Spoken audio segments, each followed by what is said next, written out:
Hey guys, welcome to Serious Laughs. This is episode 24, part 2, The Man with the Front Row Seat, on Hollywood, politics, and murder.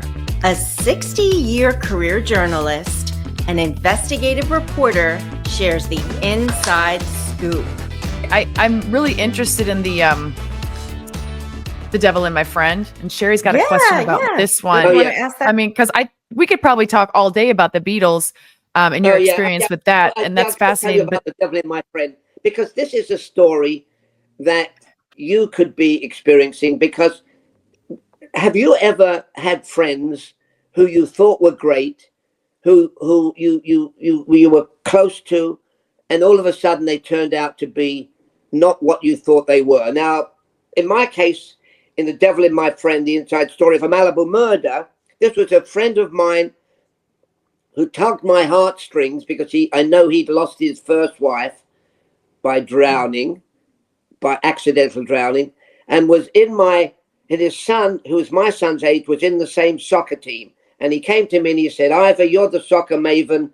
I don't know anything about soccer. I want to be close to my new stepson, and I want to be your assistant coach." I said, "Fred Rayler," Fred is his name. "Fred," I said, you've tugged my heartstrings. Come along, be the coach." And he was the coach. He was an assistant coach with me. He knew nothing about soccer.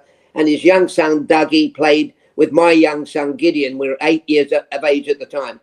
And then, would you believe this guy was arrested for the murder of his new wife, second wife, and Douglas, the boy who I used to play soccer, who I used to coach. And I thought, this is a travesty of justice. This is terrible. I know this guy. We went to the same birthday parties. Our families got together. And then I went to the murder trial.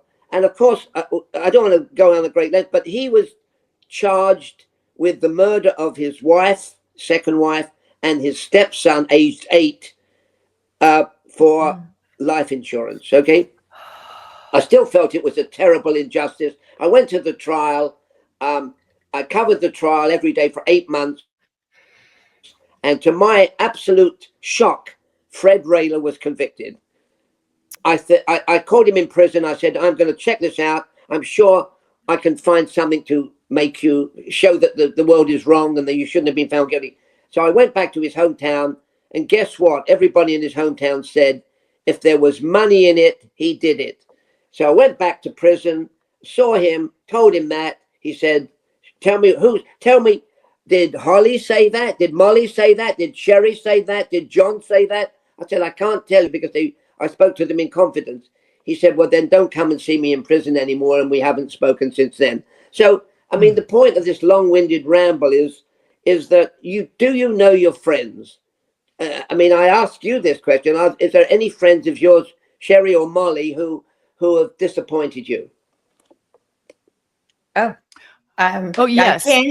I can't get into personal things, but yeah, there's been times where I ended a friendship with 2 women who didn't know each other, but they both ended up telling me that they were cheating on their spouses, and so that's why the friendships ended. Yeah. And they said it so nonchalantly, and in both cases, completely different scenarios, but this idea of not being loyal. And I remember it's like cognitive dissonance, because on the one hand, when I'm sick, you bring me chicken soup, or, they were just always there for me, and they're at kids' birthday parties through the years. And then on the other hand, you're doing like really nefarious things, and then I'm supposed to sit down and break bread with your husband. Yeah. So yeah, that's what stands out when you first say it. Yeah. It's a very scary thing because it's insidious, and we're taught to default to trust. We're taught that, even though we know the aphorism, "Don't judge a book by its cover," we tend to judge a book by its cover. Otherwise, how do we function in the world? Right. Yes. But it's very unnerving, and yet you have to keep trusting, because otherwise you're not living. Well, that's a very beautifully well put. I hate to turn it on you, Molly. How about you? Did you ever find somebody that was that way? Not to that extent. I mean, just disappointed. There's been family members actually, which makes it maybe a little more tricky. Where you're like, oh, why'd you do that? Why'd you do that? And now I got to see you, and it's like you're stuck. You're stuck with them. Again, don't want to get into the details. But yeah, it's very disappointing. And the one question I had for you, Ivor, to bounce off of this, so did you wrote the book once you found out he was convicted and it was all true? Did it serve as as a healing process for you too, as well? Because you wrote it with your wife, didn't you? I wrote it with my late wife, and it sat there stagnant for many years. And then I know that we put blood, sweat, and tears into this. And finally, I decided I was going to look at it again, because it's such a wonderful story. Wonderful is the wrong word. Such a horrifyingly realistic, fascinating is the word, story that I edited it, and it came out several months ago. And in a way, it was dedicated to my late wife's energy, effort, enthusiasm, and work. And she died 12 years ago. So that was one of the reasons I thought, it was in our lives, we have unfinished business. And this was part of unfinished business. But when you were writing the book, just to understand the timeline, you believed him to be innocent, and it wasn't until I discovered what he was really like. I spoke to his parents, who thought he was God's gift to women, and they were delusional. And then I spoke to 50 people who grew up with him, and they told me what a scheming guy he was, and he'd learned all of his deviousness, learned from at the knees of his father, who was like that. I mean, I don't want to go into it, but because there's so many things. Fred Rayler, for example, claimed in Malibu, California, that his boat accidentally burned, his guest house accidentally burned, his car caught fire. And then I went back to his hometown, and guess what? His father claimed insurance on. The guest house burned, the car caught fire. I mean, it was like a doppelganger. It was like he what he learned at his father's knees, he practiced in Malibu, California, years later. So I mean, it was a realization. I mean, when I went to see his family and friends, I thought he was innocent. When I came back, I knew he was guilty. And he sensed it too, which is why he didn't want to see you anymore. You were no longer valuable. He saw you as, and that's, I wrote a book about Charles Manson. Manson was a manipulator. Fred Rayler was a manipulator. People say to me, Charles Manson and Fred Rayler, can you put them in the same boat?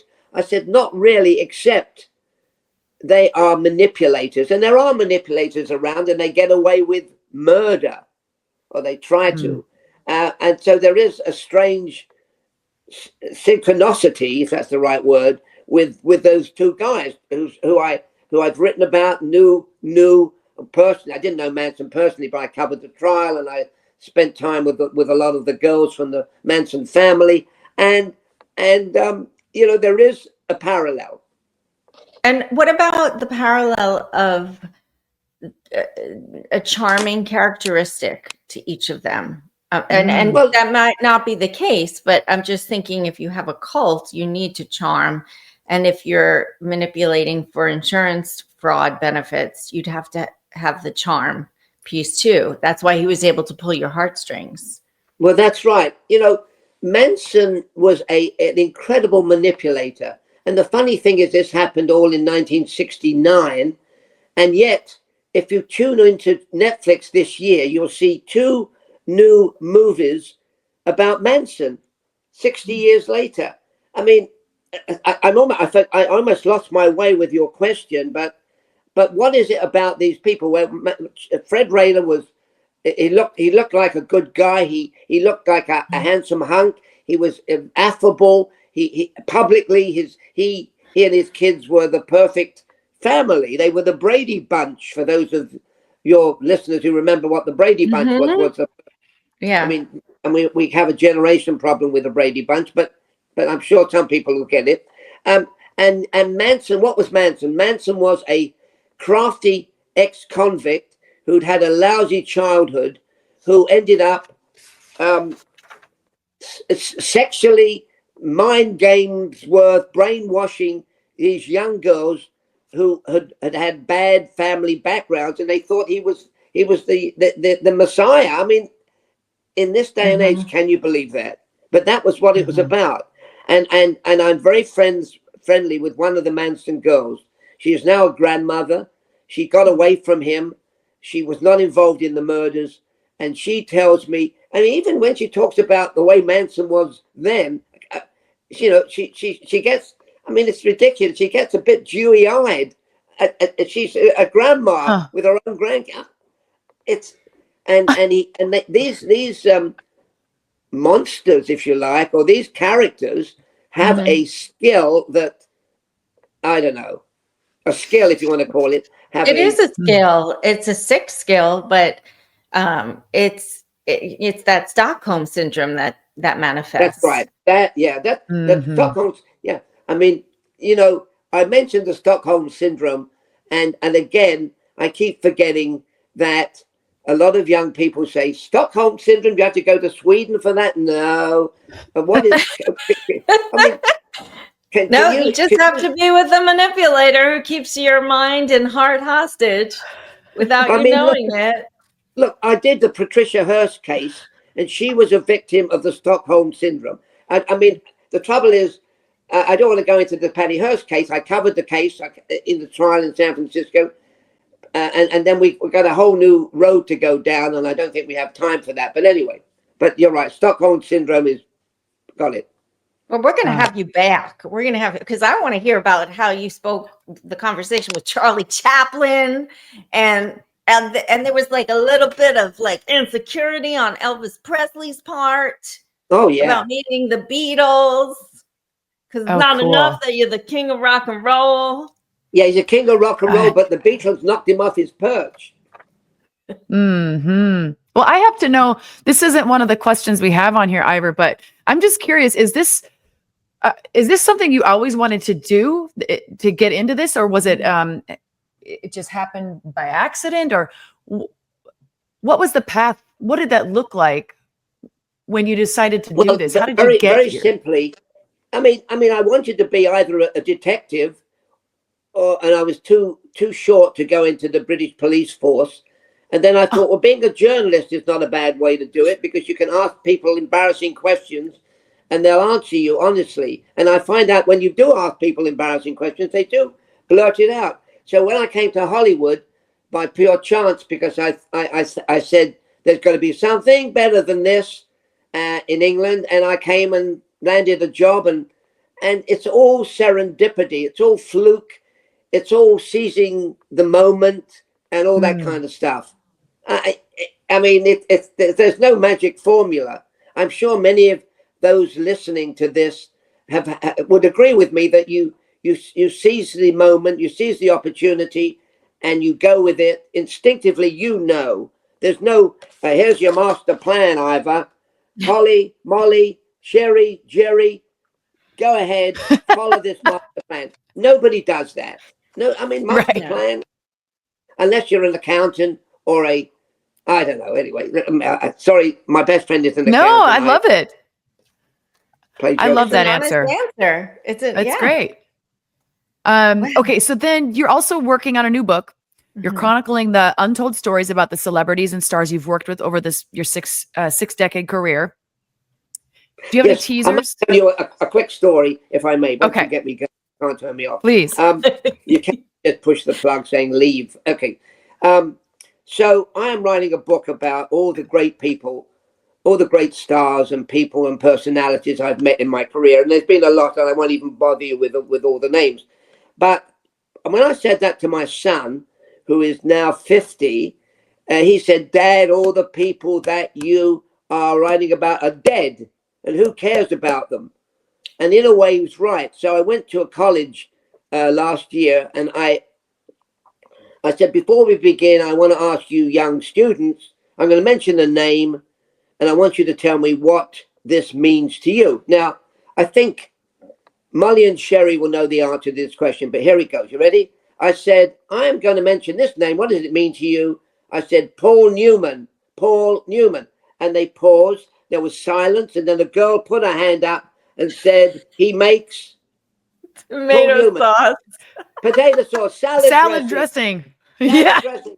Paul No, but he's also gorgeous. Yes. He's The a great actor, Paul fantastic Newman, an is best actor. for salad dressing and sauce, barbecue sauce. Paul Newman, famous. I mean, Does he make dog food too? everything. Oh my God. And he's I not don't know anything alive for dog anymore. He That's is. not- It's a Texas full stop. He is responsible for making dog food that causes dogs to fart a lot. And it's come full circle. Oh, Lord. He can make the fartiest, smelliest dog food. He is gorgeous. Yeah. I have always had a crush on him. There you go. Ooh, Yeah. Yeah. fascinating. So I disagree respectfully with your son. Yeah. Well, that's okay. Yeah, but he hasn't deterred me from writing. So that's going to be out either later this year. I keep adding to it. Every time I run into something, I add to it. Who was I adding? I was adding Jack Nicholson. I was adding to, because poor old Jack is looking a little bit old. And then I was then I met Marianne Faithfull with Mick Jagger. Marianne Faithfull was an English rock singer who died recently. And then I remembered my days with Marianne Faithfull. And then I saw Alfred Hitchcock, and I thought, oh, there's another story I've got to put in about Alfred Hitchcock. So I mean, this is like an unending thing, and I will have to at some time quit and get on with writing it. But it's written, but it needs editing. And Richard Burton, by the way, I saw something, and I knew he was a heavy drinker. Richard Burton was a famous, I'm telling you, but many people don't know, famous Welsh actor married to a famous English-born, American-based actress called Elizabeth Taylor. Again, we're talking generation gaps here.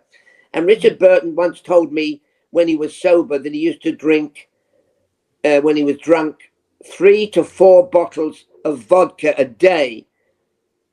And that got me going. And anyway, I mean, if anybody drinks 3 or 4 bottles of vodka a day, they're not going to live long. And unfortunately, that happened to Richard. Anyway, I've gone on too long, and I'm sorry. Apologize. No, I had please no don't idea. apologize. No, he was really Jeez. good in Who's Afraid of Virginia Woolf. Oh, and you know what? And this is a perfect, and I know I go on too long. Richard Burton was in a movie called 1984. Now, 1984 was a book written by George Orwell, and it talked about the infusion in life of Big Brother who knows what you're doing, who knows what you're getting up to. I mean, it's almost freakish, because right now we are in a Big Brother era. I mean, when you go out to the supermarket, you are being filmed. When you go out in the street, you're being filmed. And Big Brother knows what you are doing. He probably knows that we're doing this program. Seriously, it's very creepy. Like, you'll have a conversation with someone about something esoteric, and specific, and then it'll show up on your social media feed. I'm like, how do you know what kind of bras I'm looking for? There you go. I mean, let's say I'm looking at ladies' underwear, which I don't look at ladies' underwear online, and then all of a sudden I get 4 blurbs on my iPad or my desktop saying, "Here's the greatest ladies' underwear you can buy, and we're selling it on discount." I don't want ladies' underwear. Tom Jones wants ladies' underwear, but not me. That's definitely another interview. You're awesome. My God. Where can people find you, Ivor? Okay, Yep. you can find me on ivordavisbooks.com. And, my Beatle book is fun, great fun. And again, you can buy it on Amazon, who inherit the earth and take all the royalties, or my website, or anywhere the books are sold, and blah, blah, blah, blah. And Ivor Davis, just go online and punch in Ivor Davis and you get more than you really want. And I should say there is an Ivor Davis in England who is a beekeeper, and he has written a book about bees, and I've written books about the Beatles. So if don't get confused with a book about the bees, I've got nothing against bees because they make a lot of honey and they keep our ecology going, but the Beatles can be a bit more communicative than bees. Anyway, on that silly note. That's it. I love this. My mom was a huge Beatles fan, is a huge Beatles fan, and I think I've discovered what she's getting for her birthday. She's getting this book, baby. She's getting this book. That's awesome. Love it. We adore you, and I don't know if you're aware of this. Free will is gone. You're coming back on the show. Okay. I mean, what I love about this show is that it's so bloody freewheeling and fun. And you let me rampage on without telling me to stop. What Fido's the name of the dog. Stop talking. Anyway, and that's that is the pleasure of old age. You can yammer on, and either people leave the room or they listen. Well, this was fantastic. You're Come on. amazing. This was such a treat. I want to so meet you in person. I've met Ivor before, and yes, with my students. And at this point, I just feel like when you got sick, I wanted to say, okay, I'm coming over. I have matzo ball soup. Okay. Well, matzo ball soup is very good when you're sick. Matzo ball soup. There's another soup called Lokshan soup, and although chopped liver, gefilte fish, forget it. I mean, these are all gourmet dishes that I'm talking about for those who don't know. Yeah, gourmet. Well, that's a wrap, guys. Remember, when everything's going wrong, it just means you're crafting a great story. Stay tuned for more episodes where we turn life's lemons into laughable tales. And don't forget to like and subscribe and keep finding the best in the worst, because life's too ridiculous not to laugh at it. That's right.